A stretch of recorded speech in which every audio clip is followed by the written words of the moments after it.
Elhamdülillahi Rabbil Alemin ve salatu ve selamu ala Resulina Muhammedin ve ala aleyhi ve sahbihi ecmain. 26. söz Kader Risalesi'ne başlamıştık. Sevgili dostlar, kaderin ve cüz-i ihtiyarinin, yani kendi irademize bağlı olarak fiillerimizi yaptığımıza inanmamızın sebebi, kader insanı gururdan kurtarmak için, cüz-i ihtiyari de sorumsuzluktan, sorumluluğu başkalarına yüklemekten kurtarmak içindi ki bu iki taraf da bizim için tehlikeliydi. Yani gurura düşmek, ben yapıyorum deyip yaptığımız iyi işlerden dolayı ameline güvenmek ucuptur, yani insanı helakete sürükler. Bu tehlikeli olduğu gibi işte her şey kaderimde varsa benim bir suçum yok deyip sorumluluktan kaçmak da, sorumluluğu kadere yüklemek de yine tehlikelidir. Dolayısıyla hem kader var hem irademiz var. Kaderin varlığı bizi gururdan kurtarıyor. İyiliklerimizle övünmekten, onlarla iftihar etmekten, ben yaptım demekten kurtarıyor. Cüz-i iradenin varlığı da sorumluluğumuzu bilmemizi sağlıyor. Sorumsuzluktan kurtarıyor. Şimdi hemen ikinci sayfasındayız. 26. söz Kader Risalesi'nin. Kaldığımız yerden devam edelim. Hem nasıl kader-i ilahi netice ve meyveler itibariyle şerden ve çirkinlikten münezzehtir. Şerden ve çirkinlikten münezzeh, yani kaderin her şeyi güzeldir. Öyle de illet ve sebep itibarıyla dahi zulümden ve kubuhtan mukaddestir. Çünkü kader hakiki illetlere bakar. Yani sebep-sonuç ilişkisi içerisinde olaylar cereyan ediyor. Ama kader ikisini de kapsıyor, yani sebebi de sonucu da, sebebe ve sonuca bir bakıyor. Dolayısıyla sonuçlar itibarıyla güzel olduğu gibi sebepler itibarıyla da güzeldir. Zulümden ve kubuhtan mukaddestir. Çünkü kader hakiki illetlere bakar. Adalet eder. Hakiki illetlere bakar, adalet eder. İnsanlar zahiri gördükleri illetlere hükümlerini bina eder. Kaderin aynı adaletinde zulme düşer. Yani her şey kaderin içine giriyor. Aynı olay insanlar için zulüm oluyor, kader için adalet oluyor. Bunu açıklayacak. Evet, mesela hakim seni sirkatle mahkum edip hapsetti. Seni hırsızlık yaptın diye mahkum etti, hapse attı. Halbuki sen sarık değilsin. Yani hırsız değilsin, hırsızlık yapmadın. Fakat kimse bilmez, gizli bir katlin var. Başka bir cinayet işlemişsin, başka bir suçun var. İşte kader-i ilahi dahi seni o hapisle mahkum etmiş. Onun için kader mahkumları diyorlar ya, mahpuslara. Kader-i ilahi dahi seni o hapisle mahkum etmiş. Fakat kader o gizli katlin için mahkum edip adalet etmiş. Hakim ise sen ondan masum olduğun sirkate binaen mahkum ettiği için zulmetmiştir. Yapmadığın bir suçtan dolayı sana hüküm giydirmiş. Hakim zulmetmiş. Ama kader de onu onaylamış, yani kader ona fetva vermiş. Kaderin fetvası adil. Çünkü hakimin de bilmediği, değil mi, başkalarının da bilmediği gizli bir suçun var. Ondan dolayı seni mahkum etmiş. Mahkumiyetine fetva vermiş. Evet.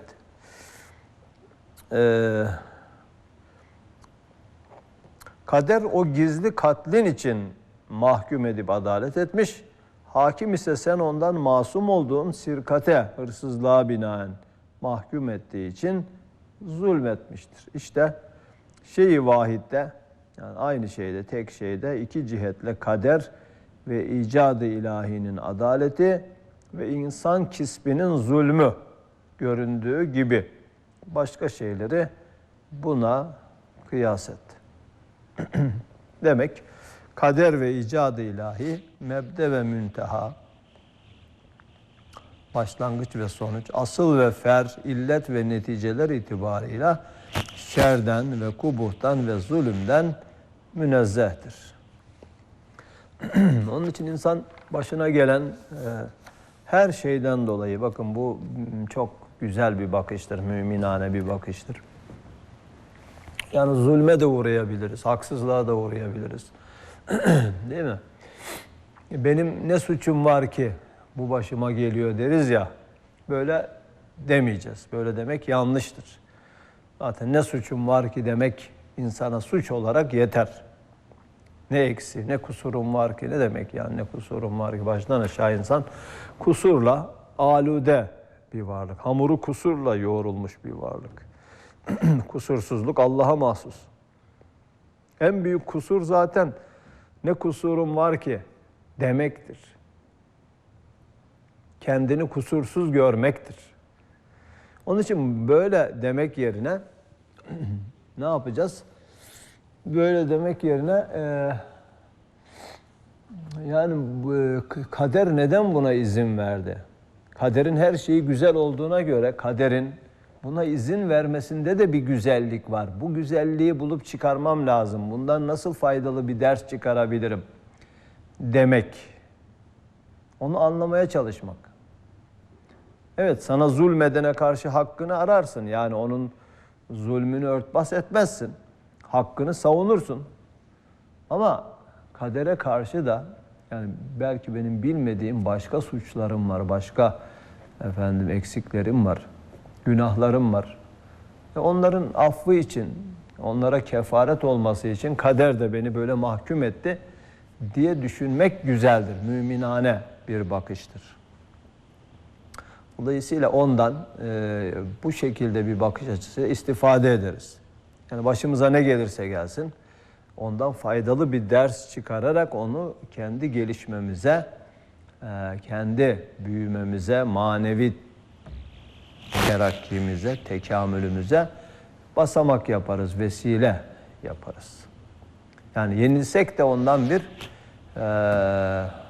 galibiyet çıkarırız. Görünüşte yenilgidir ama öteki yüzü galibiyettir. İşte Sezai Karakoç diyor ya bir şiirinde, Allah rahmet etsin, yakında vefat etti. Ne yapsalar boş, işte göklerden gelen bir haber vardır.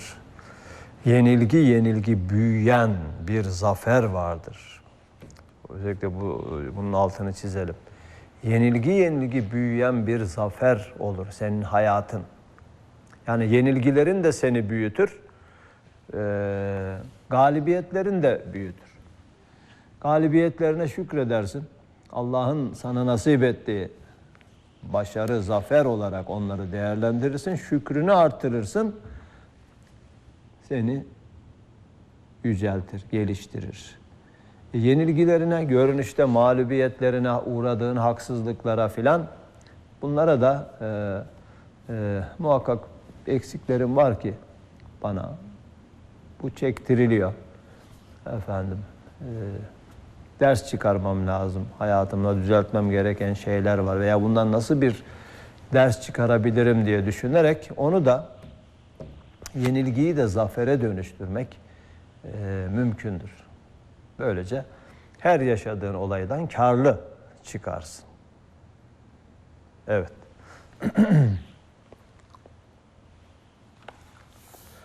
Eğer denilse,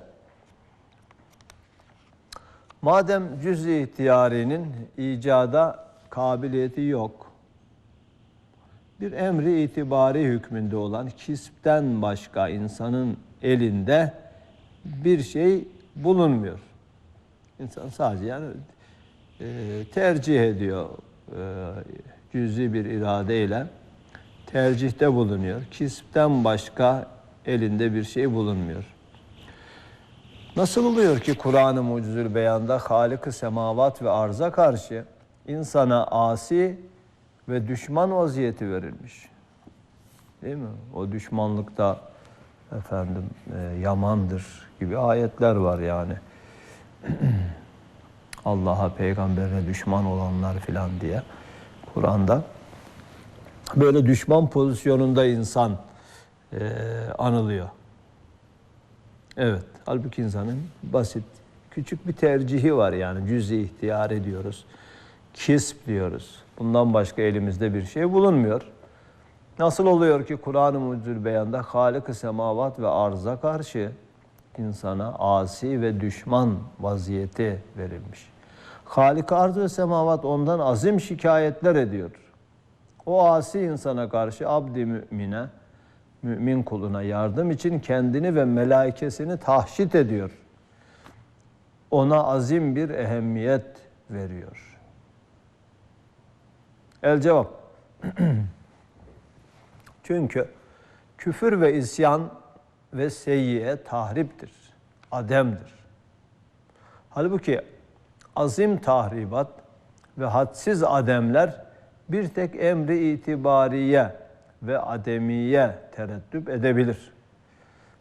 Yani tahrip olduğuna göre tahrip için zaten büyük bir güç gerekmiyor.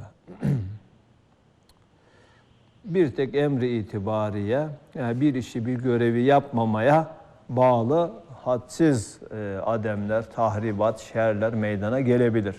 Nasıl ki örnek, bir azim sefinenin dümencisi vazifesinin ademi ifasıyla sefine gark olup, yani gemi batıp bütün hademelerin netice-i sahileri iptal olur.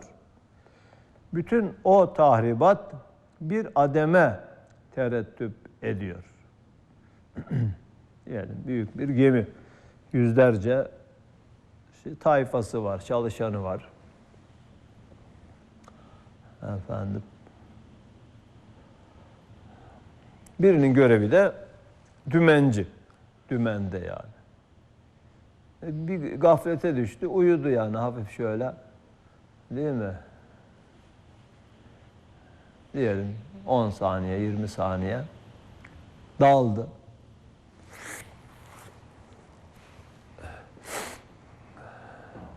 Veyahut da yanındaki biriyle konuşmaya daldı. Gemi de o arada işte buz dağlarına çarptı. Buz parçalarına, Titanic gibi ve gemi battı. Değil mi?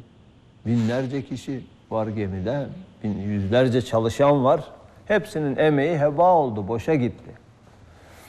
Şimdi bu gafletinden dolayı bu adamı işte ölüm cezasına, idam cezasına çarpıyorlar.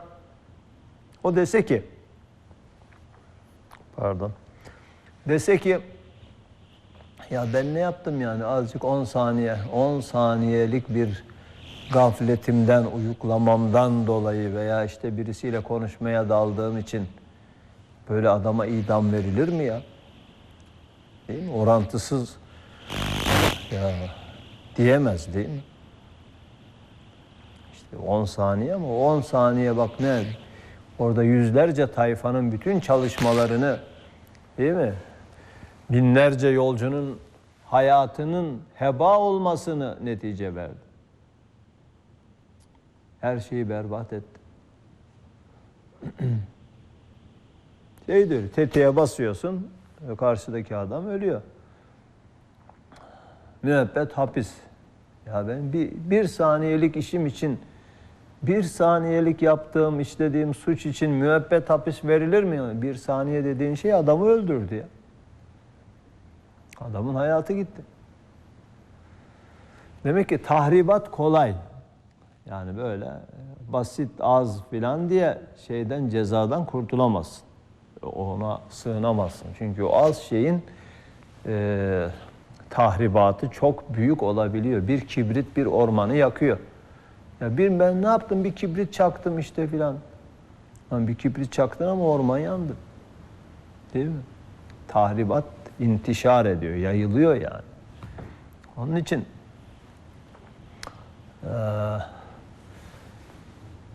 küçük değil. Şimdi bu örnekti tabii.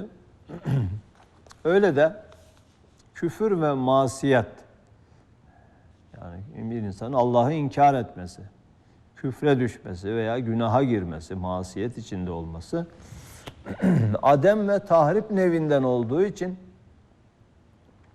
cüz-i ihtiyari bir emri itibari ile onları tahrik edip müthiş netaice sebebiyet verebilir.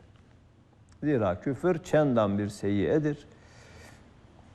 Fakat bütün kainatı kıymetsizlikle ve abesiyetle tahkir ve delail-i vahdaniyeti gösteren bütün mevcudatı tekzip ve bütün tecelliyat-ı esmayı tezyif olduğundan bütün kainat ve mevcudat ve esma-i ilahiye namına Cenab-ı Hak kafirden şiddet şikayet ve dehşetli tehdidat etmek aynı hikmettir ve ebedi azap vermek aynı adalettir.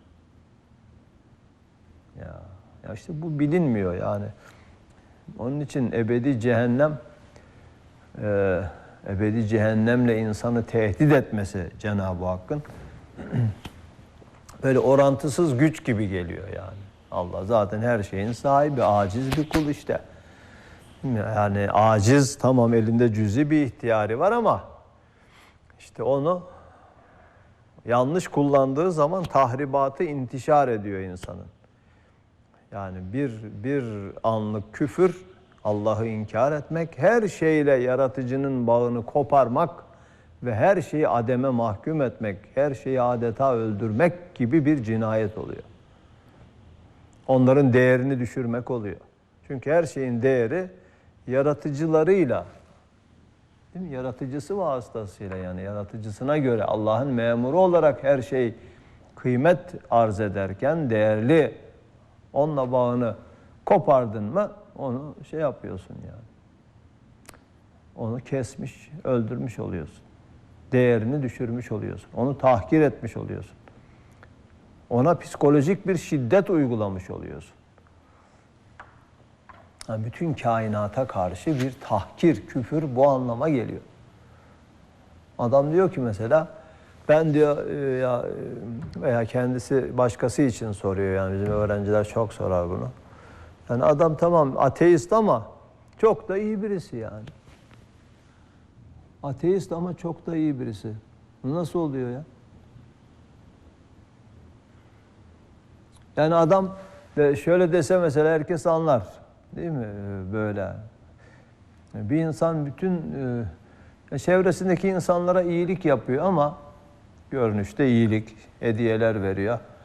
Ama bütün aya, güneşe, yıldızlara, dağlara, denizlere, her şeye küfrediyor, her şeye hakaret ediyor, her şeyi tahkir ediyor. Bu iyi olabilir mi yani? İşte küfür olduğu zaman, yani inkar olduğu zaman böyle manen her şeyi tahkir etmek, her şeyin değerini düşürmek demektir bu. Böyle iyilik olmaz. Ama küfrün bu sonuçlarını bilmiyor. Bilmemesi durumu değiştirir mi? Değiştirmez. Bilseydi. Bilseydi. Yani ufacık bir gafletin böyle bir cezayı mucip olduğunu ben bilmiyordum derse kişi kurtulur mu? Cezadan öğrenseydin derler yani. Değil mi? Her vatandaşın görevi idare kanunlarını, ceza kanunlarını, anayasayı neyse, suç durumlarını, neyin suç teşkil edip etmediğini öğrenmektir. Öğrenmektir.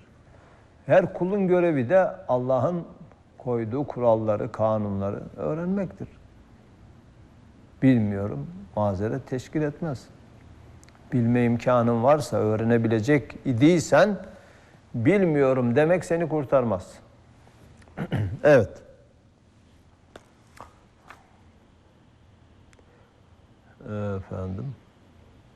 Bir daha şurayı okuyayım. Küfür neymiş bakın. Küfür çendan, yani görünüşte bir seyyiye, bir kötülüktür. Fakat bütün kainatı kıymetsizlikle ve abesiyetle tahkir.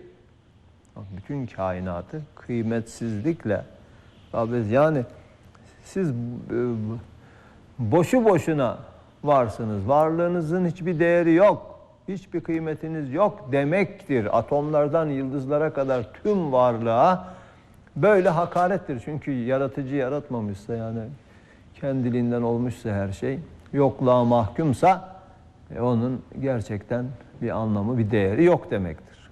Küfür o duruma düşürüyor. İnkar edenin gözünde her şeyi böyle değersizlikle, değersiz bir duruma düşürüyor ve onlara hakaret anlamı taşıyor. Ayrıca vahdaniyetin delillerini gösteren, bütün mevcudatı tekzip, her şey Allah'ın varlığının şahididir, delilidir, Allah'ı tesbih ediyor. Ama bütün bu şahitlerin şahitliğini yalanlıyorsun sen. Yani inkar etmekle hepsini yalanlamış oluyorsun. Ayrıca Esma-i İlahiye namına bütün tecelliyat-ı esma-i tezyif olduğundan bütün kainat ve mevcudat ve Esma-i İlahiye namına Cenab-ı Hak kafirden şiddet şikayet ve dehşetli tehdidat etmek aynı hikmettir ve ebedi azap vermek aynı adalettir.